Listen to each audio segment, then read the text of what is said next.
જય સ્વામિનારાયણ. આજના દર્શન. જય ગણપતિ દાદા. જય કાષ્ટભંજન દેવ. Good morning Gulabbhai. જય સ્વામિનારાયણ. Good morning. જય સ્વામિનારાયણ. જય શ્રી કૃષ્ણ. જય શ્રી રામ. જય માતાજી. કાલે તુલસી વિવાહમાં બહુ આનંદ કર્યો અને બહુ આનંદ થયો કે ઠાકોરજીના વિવાહ હતા. બહુ મજા આવી. કારણ કે રાતે 11 વાગ્યે સંપૂર્ણ થયા. ત્યાં સુધી આપણે સખત ત્યાં જ હતા અને જમણવારીમાં થોડી સેવાની જરૂર હતી તો જમણવારીમાં પછી સેવા કરી આપણે બધી રીતે બધાને બહુ આનંદ આવ્યો અને કમીથી જાન આવી હતી. જાનૈયાને આપણે હાચવવા પડે. તુલસી આપણા અહીંના હતા ચલાલાના, એટલે બહુ આનંદ કર્યો એમ કે આટલું તો કોઈ આપણા રિલેટિવમાં મેરેજમાં ગયા હોય તો એટલો આનંદ ન આવે, એટલો ભગવાનના લગ્નની અંદર એટલો આનંદ કર્યો. બહુ મજા આવી અને આજે તમને કન્ટિન્યુ આપણે તુલસી વિવાહ બતાવશું. પણ મને એક મારા મગજની અંદર એવો વિચાર આવ્યો હતો કે લોકો બ્લોગ બનાવે છે, ઘણા બધા બનાવે છે, ભગવાન પ્રત્યે બહુ ઓછું હોય છે. તો એની થકી આપણે સહી, બાકી તો જે પિક્ચરો આવે છે એમાં આવે જ છે બધું જોવાનું, એમાં કોમેડી નાટક આ તે બધું અને લોકો જોવે છે, પણ ભગવાન પ્રત્યેનો પ્રેમ છે એ લુપ્ત થતો જાય છે. આપણે તો ભગવાન પ્રત્યે પ્રેમ, મારી નમ્ર વિનંતી છે કે ભગવાન પ્રત્યે પ્રેમ રાખો, ભગવાનના વિડિયા જોવો, કોઈ કીર્તન છે એવું જોવો. આપણે કોઈને એમ પેસરથી નથી કહેતા, પણ જેટલો ભગવાન પ્રત્યે પ્રેમ હશે એટલું તમારા મગજની અંદર કે કુદરત બીજું કોઈ વસ્તુ નહીં આવવા દે. સુખ દુઃખ આવે જીવનની અંદર, એવું નથી કે સુખ અને દુઃખ બે સાથે જ હોય છે. જેવી રીતે કે જન્મ ને મરણ સાથે, કે જન્મ ધરે એનું મૃત્યુ નિશ્ચિત છે, એમ સુખ દુઃખ આવ્યું છે તો એનો અંત નિશ્ચિત છે. પણ તમારે એક જ જરૂર કે ભગવાન ઉપર ભરોસો રાખો. તો ભગવાનના વિડિયા છે, ભગવાનના કીર્તનના વિડિયા છે, ભક્તિના વિડિયા છે, સરસ આવે છે, ઘણી ચેનલો છે. બાકી તો નાટક કરવું, નાટક કરીને હું મૂકું તો મને આવડે છે, પણ એ વસ્તુ આપણા બ્લોકની અંદર નહીં આવે. પણ છતાં આપણા વ્યુઅર્સ છે, મને ગૌરવ છે કે મારા વ્યુઅર્સ કે ભગવાન પ્રત્યે લાગણી રાખે છે. બાકી તો દુનિયામાં છે જ કેવું વિડીયો ચલાવવા માટે કંઈ ના કંઈ એવા કન્ટેન્ટ ઊભા કરીએ અને લોકો સમક્ષ લાવે. 10 મિનિટ કે 15 મિનિટનો વિડીયો આવે છે, એમાં કન્ટેન્ટ બનાવવા માટે નો કરવાના કામો અમુક લોકો કરે છે. એ વસ્તુ ખોટી છે. ફેમિલી સાથે વિડીયો જોઈ શકે એવો વિડીયો તમે બનાવો, એવો બ્લોગ બનાવો અને લોકોને એવું બતાવો કે અમારી ફેમિલી કઈ રીતની છે, કેવી છે. તમે તમારી ફેમિલી સાથે જોતા હો તો એક વ્યક્તિને પ્રેરણા મળે આ બ્લોગ જોઈ, તો તમારો બ્લોગ જોવો છો એ સફળ બને. અને મહારાજની દયા છે, કૃપાળુ છે પરમાત્મા, કે તમારી ઉપર એટલી કૃપા વરસાવે કે તમે કલ્પના પણ ન કરી હોય. ભગવાનની ભજન ભક્તિ અમારા બ્લોગમાં આવે છે. પ્લીઝ અમને સપોર્ટ કરજો અને અમને આગળ, તમારા સપોર્ટથી ન જ અમે આગળ વધીએ છીએ. અને મારા યુટ્યુબ પરિવારને ખૂબ ખૂબ આભાર કે અમને આટલે પહોંચાડ્યા. બહુ બધા તમે અમને સપોર્ટ આપ્યો છે અને આવી જ રીતે સપોર્ટ આપતા રહેજો અને ભગવાન તમને સુખી રાખે એવી સ્વામિનારાયણ ભગવાનના ચરણોમાં પ્રાર્થના.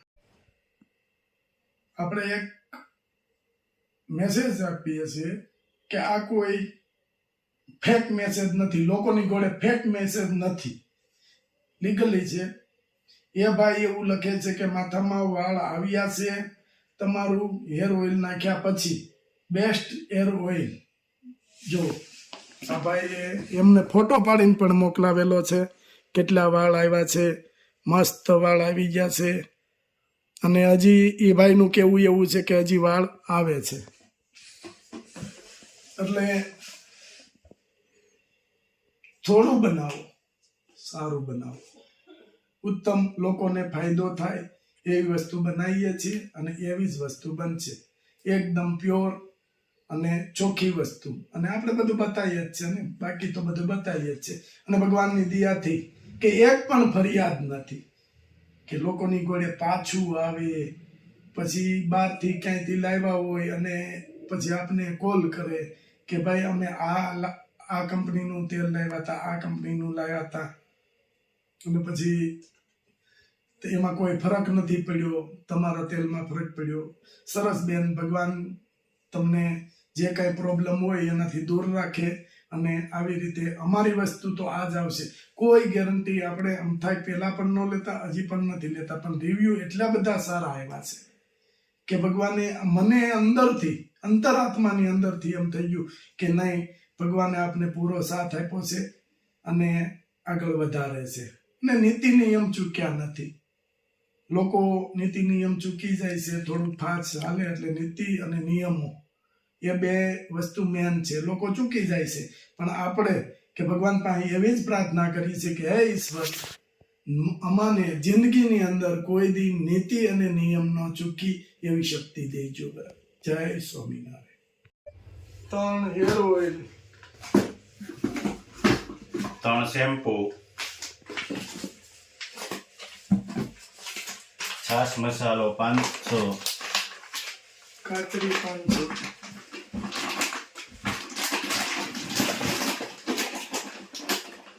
500 છાશ મસાલો, 500 મસાલો, અને 6 સાબુ. સાબુ,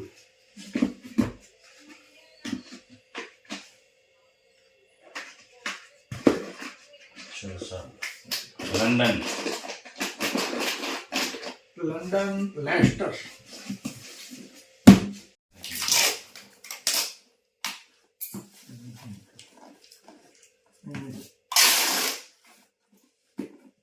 બે શેમ્પૂ,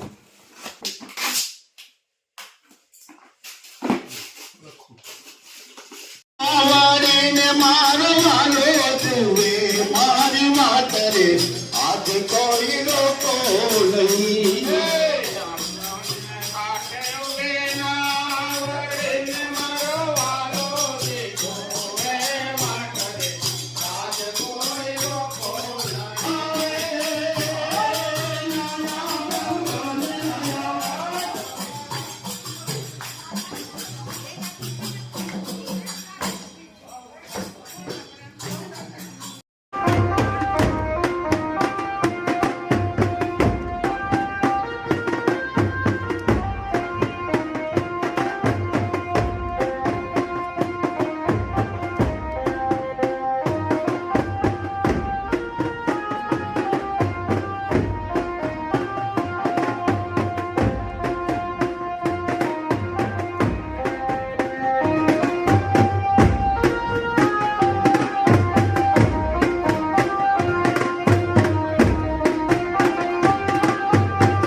મિત્રોને કહ્યું વિમાનોને ઉતારી વાહન પાર્કિંગ અંદર જવા દો.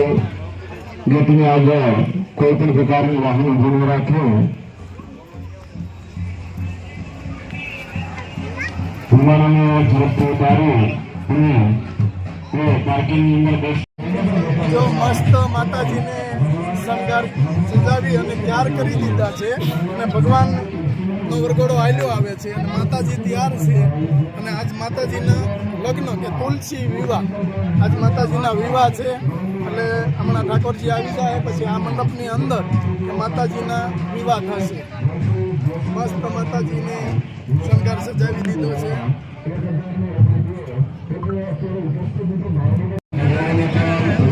જો ઠાકોરજીનો માંડવો કે તુલસી વિવાહની અંદર ઠાકોરજીનો માંડવો શણગારી અને કમ્પ્લીટ કરી દીધો છે. અને ઠાકોરજીનો વરઘોડો આવ્યો આવે છે કે ભગવાનનો વરઘોડો આવ્યો આવે છે કે ભગવાનના વરઘોડામાં તો શું ખામી હોય. બહુ મસ્ત મંડપ બનાવ્યો છે.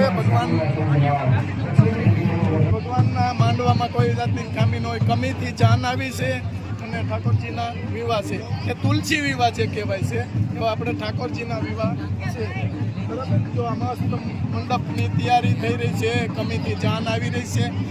3 વાગ્યે ત્યાંથી જાન ઉપડી હતી કમી ગામથી. હજી અહીંયા પહોંચ્યા નથી પણ હવે ભગવાન પધારે છે તો હમણાં ભગવાનના સામૈયા થશે અને ત્યાં આપણે હાજર રહીશું.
નમઃ.